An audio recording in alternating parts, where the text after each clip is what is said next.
Well, for several weeks now, we have seen reports about unions complaining over a new Obamacare tax that is reportedly pretty pricey. Tonight, we're trying to learn if this administration has quietly passed a rule giving those unions a very big break on that tax.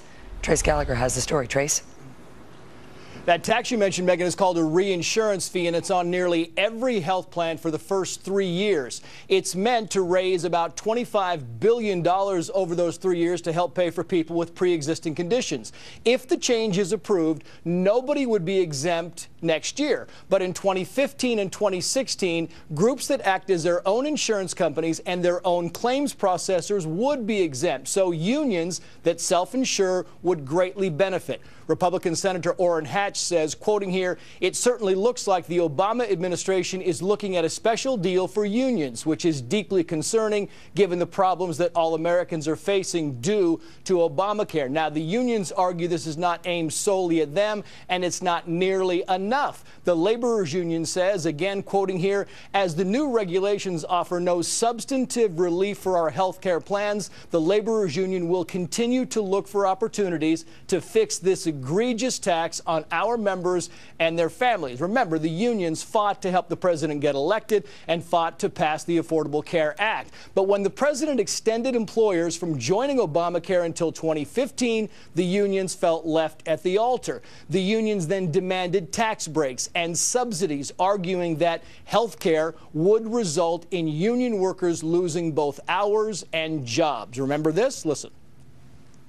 We'll be damned if we're going to lose our health insurance because of unintended consequences in a law. It needs to be changed, it needs to be fixed, and it needs to be fixed now, brothers and sisters.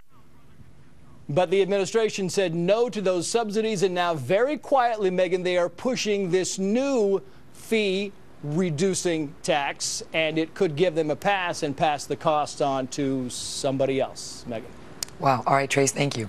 Joining me now with more, Senator Ron Johnson from Wisconsin. He co-sponsored the Union Tax Fairness Act, which is a bill that would prevent the administration from doing this. Senator, good to see you. So we talked about this before. They had suggested they might do it, and now it appears they are doing it. Can it be stopped?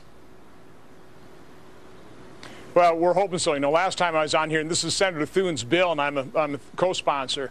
Last time I was on, they were just hinting about doing this, and now they've quietly proposed the rule. They've just proposed it. So we've got the rule. It's 255 pages long. This particular section starts at page 70. It's about 4 pages long. And this is the time for Americans to make a comment to the Centers for Medicare and Medicaid Services. So hopefully we can make sure this rule does not get issued.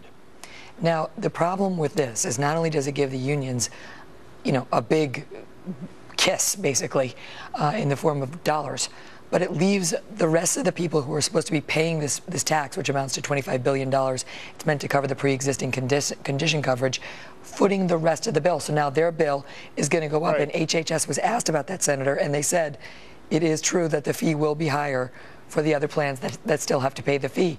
Is that fair? I mean, can they get away with this? Because the average person really isn't going to call up and object to the rule. No, it's not fair at all, and that's exactly what's going to happen. Is everybody else will be paying a little bit more in terms of their reinsurance fee.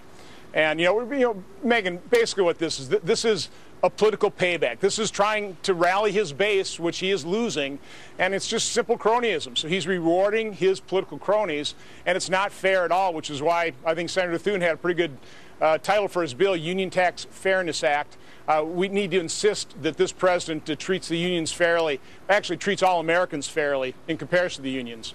Is this another example of the law being set up to work one way, and then the president, under pressure from his base by executive fiat, just saying, I'm going to, you know, basically a line item veto, saying I'm going to change it? Well, this is something they actually had to issue some rules on anyway, so they'll certainly hide behind that process. But this isn't the first time he's granted special treatment to unions. Remember when they were granting waivers early on in the implementation of Obamacare? They granted about 1,700 waivers, and about half the people affected by those waivers were union members, oddly enough. So this is going to continue. You know, you've got the Cadillac fee that is going to be coming in the future. I'm sure the unions are going to rail against that and try and get an exemption from that as well. So, you know, we just got to be very watchful. And that's what we're trying to do now, is we're trying to raise the profile. Certainly appreciate the fact that you are raising the profile of this issue so that we can make sure that this ruling does not become permanent. People need to know what's going on. They need to pay attention. Senator, good to see you. Thank you.